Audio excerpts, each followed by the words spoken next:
मंडळी, कधी असं झालं आहे का की तुम्ही फक्त एक वस्तू घ्यायला दुकानात किंवा ऑनलाईन गेलात, पण बाहेर पडताना हातात 3-4 वस्तू असतात आणि घरी आल्यावर स्वतःलाच प्रश्न पडतो, अरे हे मी घेतलंच कसं? कधी एखादा शर्ट आवडतो म्हणून घेतला जातो, कधी मोबाईलवर सेल दिसते म्हणून वस्तू घेतली जाते, कधी फक्त आजच 50% ऑफ पाहून आपण खरेदी करतो. आणि गंमत म्हणजे आपल्याला त्या वस्तूची गरज नसते, पण ती वस्तू घेतल्यानंतर काही क्षणांसाठी आपल्याला खूप छान वाटतं. पण असं का होतं? आपण मूर्ख आहोत म्हणून? नाही, यामागे आपल्या मेंदूची एक जबरदस्त सायकोलॉजिकल सिस्टीम काम करत असते. आज आपण समजून घेणार आहोत, गरज नसतानाही आपण शॉपिंग का करतो, आणि सगळ्यात महत्त्वाचं, आपल्या मेंदूला या शॉपिंग ट्रॅपमधून बाहेर कसं काढायचं. तर मंडळी, समजा तुम्ही ऑफिसमधून घरी जात आहात, दिवसभर कामाचा ताण आहे, बॉसचा फोन, कामाचा प्रेशर आणि ट्रॅफिक. घरी जाण्यापूर्वी मोबाईल उघडता आणि अचानक एक जाहिरात दिसते, आजची मेगा सेल, फक्त 2 तास बाकी. तुम्ही वस्तू पाहता, आवडते आणि लगेच मनात विचार येतो, हे घेतलं तर छान होईल. लक्षात घ्या, इथे गरज कुठेच नव्हती, फक्त इच्छा निर्माण झाली. आणि मानसशास्त्रात हीच गोष्ट खूप महत्त्वाची आहे.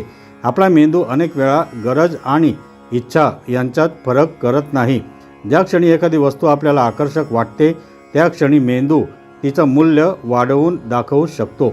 म्हणून पुढच्या वेळी शॉपिंग करताना स्वतःला एक प्रश्न विचारा, मला खरंच याची गरज आहे की मला फक्त हे आत्ता घ्यावंसं वाटतंय? हा एक प्रश्न तुमचे अनेक अनावश्यक खर्च थांबवू शकतो. पण आपला मेंदू वस्तू घेण्याआधीच एवढा एक्सायटेड का होतो? समजा तुम्ही नवीन शूज पाहिले. शूजची तुम्हाला खरंच गरज नाही, तुमच्याकडे आधीच 2-3 पेअर्स आहेत. पण ते शूज घेतल्यावर तुम्ही स्वतःला आरशात पाहता आणि मनात विचार येतो, वा, माझ्यावर भारी दिसत आहेत. इथे तुम्ही फक्त शूज विकत घेत नाही, तुम्ही एक फिलिंग विकत घेत आहात.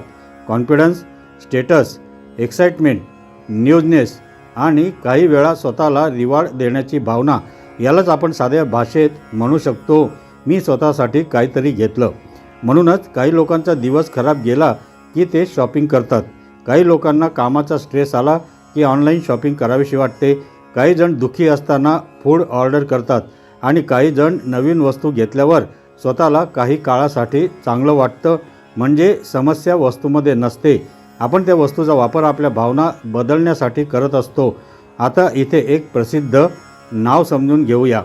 जगातील प्रसिद्ध गुंतवणूक आहेत. आपल्या साध्या जीवनशैलीसाठी ते ओळखले जातात. त्यांच्याकडे प्रचंड संपत्ती असूनही प्रत्येक नवीन वस्तू घेणे म्हणजे यश असं त्यांनी मानलेलं नाही. यातून एक साधा विचार शिकता येतो, पैसा असणे आणि प्रत्येक गोष्ट खरेदी करणे या 2 वेगळ्या गोष्टी आहेत. आपल्याकडे पैसे असतील तर आपण एखादी वस्तू घेऊ शकतो, पण प्रश्न हा नाही की मी हे घेऊ शकतो का. खरा प्रश्न आहे, मला हे घ्यायची गरज आहे का. हा फरक समजला तर आर्थिक शिस्त बदलू शकते. कारण अनेक वेळा समस्या कमी उत्पन्नाची नसते, समस्या असते अनियोजित खर्चाची. आता कल्पना करा, एखाद्या वस्तूची किंमत 2,000 रुपये आहे, पण वेबसाईटवर लिहिलं आहे ओरिजिनल प्राईस 4,000, आज फक्त 2,000. आपल्या डोक्यात लगेच काय होतं? आपल्याला वाटतं, मी 2,000 खर्च करत नाही आहे, मी 2,000 वाचवत आहे. पण थांबा, जर तुम्हाला ती वस्तू हवीच नव्हती तर तुम्ही पैसे वाचवले नाहीत, तुम्ही 2,000 रुपये खर्च केलेत. हा आहे एक सायकोलॉजिकल ट्रॅप. याला मानसशास्त्रात अँकरिंग अशी जोडता येते. सुरुवातीला दाखवलेली 4,000ची किंमत आपल्या मनात एक रेफरन्स पॉईंट तयार करते. मग 2,000 आपल्याला स्वस्त वाटू लागतात, जरी त्या वस्तूची खरी गरज 0 असली तरी. म्हणून 50% ऑफ म्हणजे स्वस्त वस्तू असतेच असं नाही. कधीकधी तो फक्त तुमच्या निर्णयावर परिणाम करणारा नंबर असतो. पण अजून एक मोठा ट्रॅप आहे. फक्त तुम्ही ऑनलाईन शॉपिंग करत आहात आणि अचानक स्क्रीनवर दिसतं, ऑनलाईन टू लेफ्ट किंवा ऑफर एंड्स इन 10 मिनिट्स. काय होतं? तुम्हाला वाटतं, आत्ता घेतलं नाही तर ही संधी पुन्हा मिळणार नाही. इथे तुमचा मेंदू फिअर ऑफ मिसिंग आउट म्हणजेच फोमो अनुभवतो. आपल्याला संधी गमावण्याची भीती वाटते, म्हणून आपण विचार न करता निर्णय घेऊ शकतो. याच कारणामुळे काउंटडाऊन टायमर्स, लिमिटेड स्टॉक आणि फ्लॅश सेल्स इतके प्रभावी ठरतात. आणि यामागे मानवी मानसशास्त्रातील एक जुना विचार आहे, स्कार्सिटी. एखादी वस्तू कमी उपलब्ध आहे असं वाटलं की तिचं मूल्य आपल्या मनात वाढू शकतं.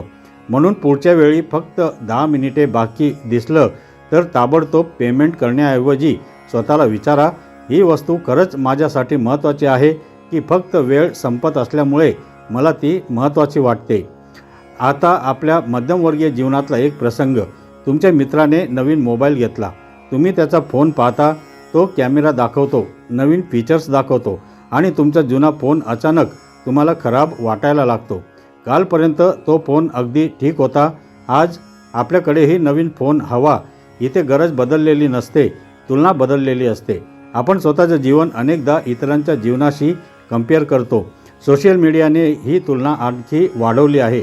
कोणाचा नवीन कार, कोणाचा नवीन फोन, कोणाचा महागडा वॉच, कोणाचं नवीन घर, कोणाची फॉरेन ट्रिप आणि आपण विचार करतो, मी मागे पडतोय का? मग शॉपिंग ही गरज पूर्ण करण्यासाठी नसते, ती कधीकधी आपली इमेज सुधारण्यासाठी केली जाते. यामागे आपल्या ब्रेन्स रिवॉर्ड सिस्टीमची भूमिका आहे. आपल्याला एखादी वस्तू आवडते, ती कार्टमध्ये जाते, मग आपण ऑर्डर करतो आणि डिलिव्हरीची वाट पाहतो. या संपूर्ण प्रक्रियेत अँटिसिपेशन म्हणजे अपेक्षा आणि उत्सुकता निर्माण होते. म्हणून काही वेळा वस्तू मिळण्यापेक्षा ती मिळणार आहे ही कल्पनाच एक्साइटिंग वाटते. पॅकेज घरी येतं, बॉक्स उघडतो, क्षणभर आनंद मिळतो, पण काही दिवसांनी तीच वस्तू घराच्या एका कोपऱ्यात पडलेली असते आणि पुन्हा नवीन वस्तू आकर्षक वाटायला लागते. म्हणूनच शॉपिंग कधीकधी एका सायकलसारखी बनते.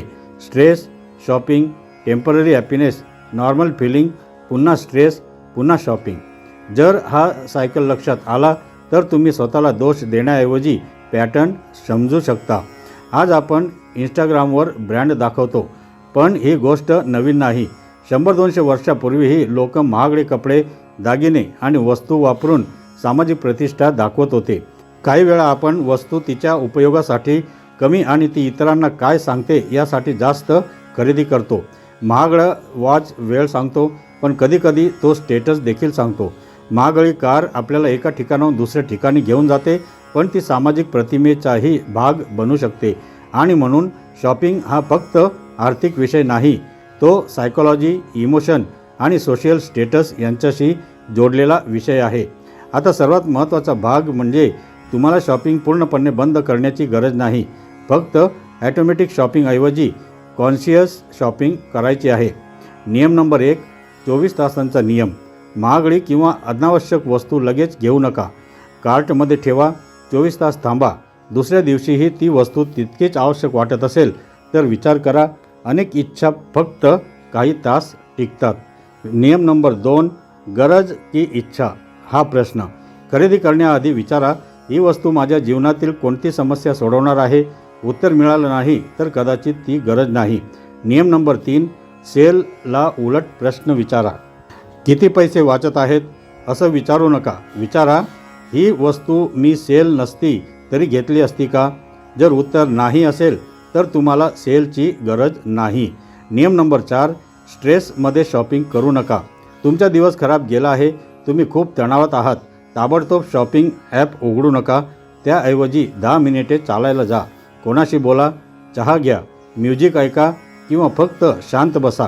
कारण कधीकधी तुम्हाला वस्तूची गरज नसते, तुम्हाला फक्त मन हलकं करण्याची गरज असते. आणि शेवटचा आणि सर्वात महत्त्वाचा प्रश्न म्हणजे कल्पना करा, आजपासून तुम्ही प्रत्येक खरेदी करण्याआधी फक्त 10 सेकंद थांबलात आणि स्वतःला विचारलं, मी ही वस्तू खरंच वापरणार आहे का? माझ्याकडे यासारखी वस्तू आधीच आहे का? मी हे गरजेमुळे घेतोय की भावनेमुळे? आणि शेवटी, ही वस्तू माझं जीवन खरंच चांगलं करणार आहे का? हे 4 प्रश्न तुमच्या शॉपिंग हॅबिट्समध्ये मोठा फरक करू शकतात. कारण आर्थिक स्वातंत्र्य म्हणजे फक्त जास्त पैसे कमावणे नाही. आर्थिक स्वातंत्र्य म्हणजे आपल्या पैशांवर स्वतःचा ताबा असणे. तुम्ही एखादी वस्तू घेता म्हणून तुम्ही चुकीचे नाही. शॉपिंग करणे चुकीचे नाही. नवीन वस्तू घेण्यातही आनंद आहे, पण समस्या तेव्हा सुरू होते जेव्हा आपण वस्तू वापरण्याऐवजी वस्तू आपल्याला वापरायला लागतात. आज तुमच्या घरात अशा किती वस्तू आहेत ज्या तुम्ही गरज नसतानाही घेतल्या? कदाचित एखादा कपडा, एखादा गॅजेट, एखादं किचन प्रॉडक्ट किंवा ऑनलाईन सेलमध्ये घेतलेली एखादी वस्तू. त्या वस्तूंकडे एकदा पहा आणि स्वतःला विचारा, मला खरंच वस्तू हवी होती की त्या क्षणी मला फक्त काहीतरी फील करायचं होतं. कदाचित या एका प्रश्नातून तुम्हाला तुमच्या शॉपिंगचीच नाही तर तुमच्या स्वतःच्या मनाचीही ओळख होईल.